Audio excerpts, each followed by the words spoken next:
How wonderful. Stanley was alone. Finally. This is great, he thought to himself. This is what I've wanted all along. I got what I wanted.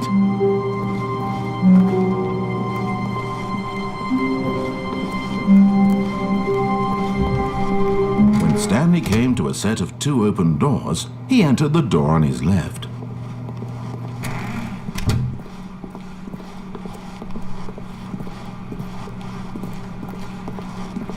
Yet there was not a single person here either.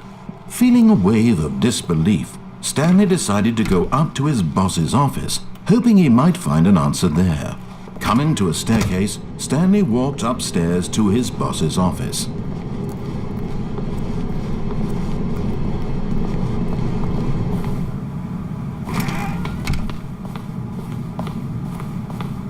The moment he entered his manager's office, Stanley froze in his tracks. Not a living soul anywhere.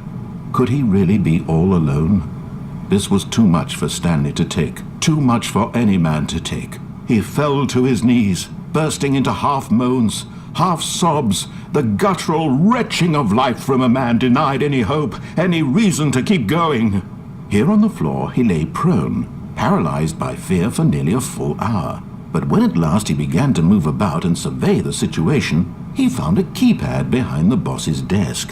What could it mean? Was it a sign of hope for Stanley's future? Alas, it was not. For although this keypad guarded the terrible secret of Stanley's past, it had been assigned a 4-digit code so devious and so random that no man could ever hope to guess it.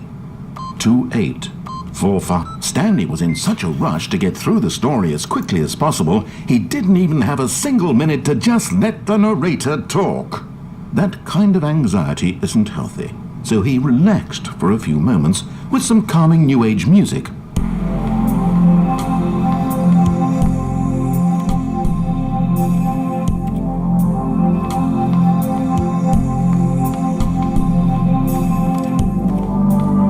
Feeling soothed and rejuvenated, Stanley calmly walked forward into the opened passageway.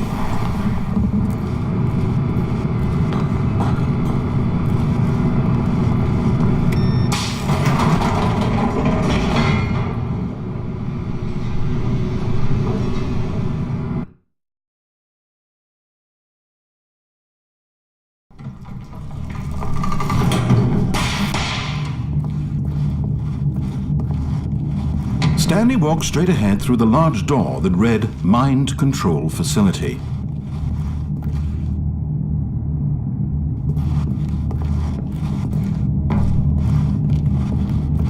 Although this passageway had the word Escape written on it, the truth was that at the end of this hall, Stanley would meet his violent death.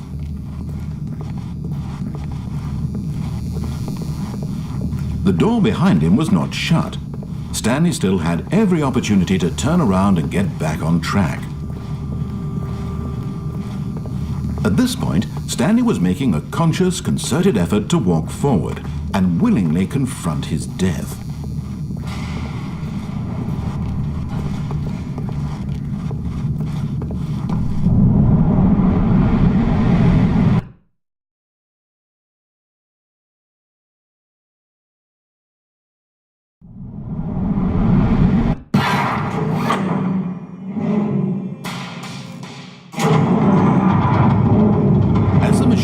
Into motion, and Stanley was inched closer and closer to his demise, he reflected that his life had been of no consequence whatsoever. Stanley can't see the bigger picture. He doesn't know the real story, trapped forever in his narrow vision of what this world is. Perhaps his death was of no great loss, like plucking the eyeballs from a blind man. So he resigned and willingly accepted this violent end to his brief and shallow life. Farewell, Stanley.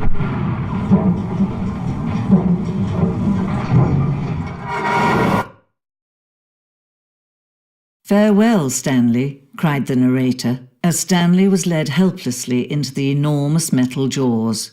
In a single visceral instant, Stanley was obliterated as the machine crushed every bone in his body, killing him instantly.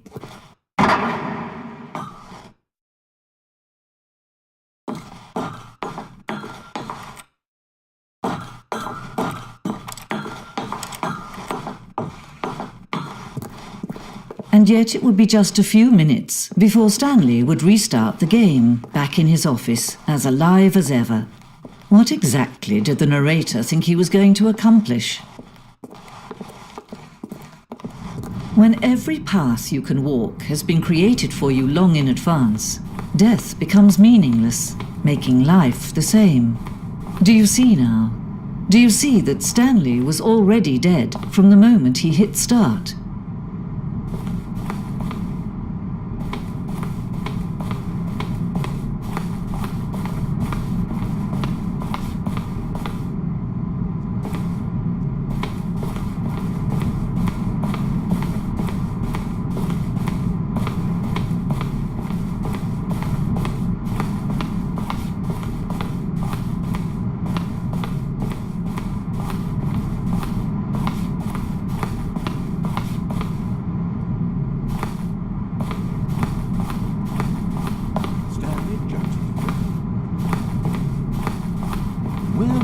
All of his co-workers.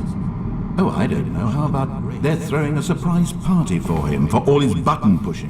Does that sound plausible to you? Stanley?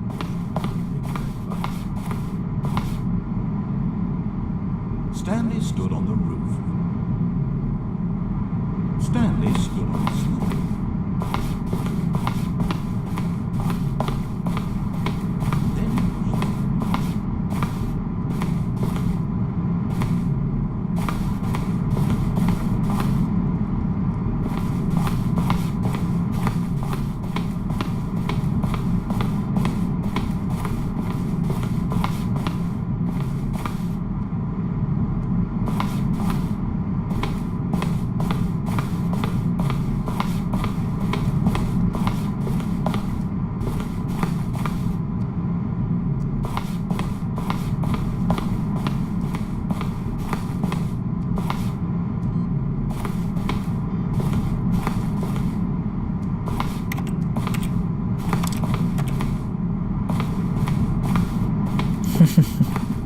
Oh, look at these two. How they wish to destroy one another.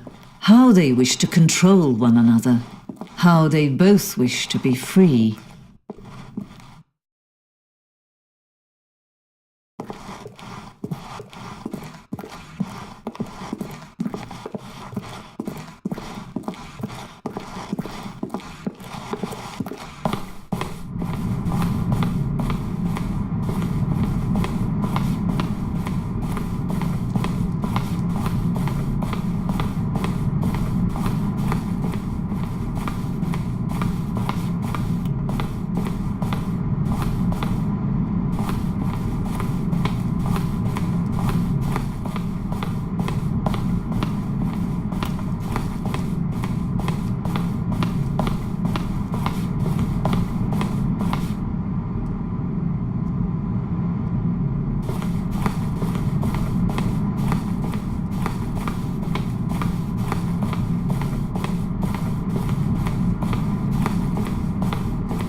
Can you see?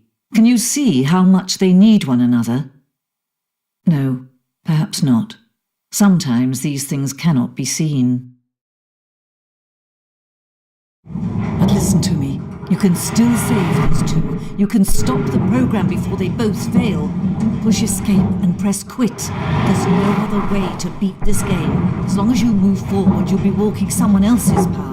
Stop now and it'll be your only true choice. Whatever you do, choose it. Don't let time choose for you. Don't let time...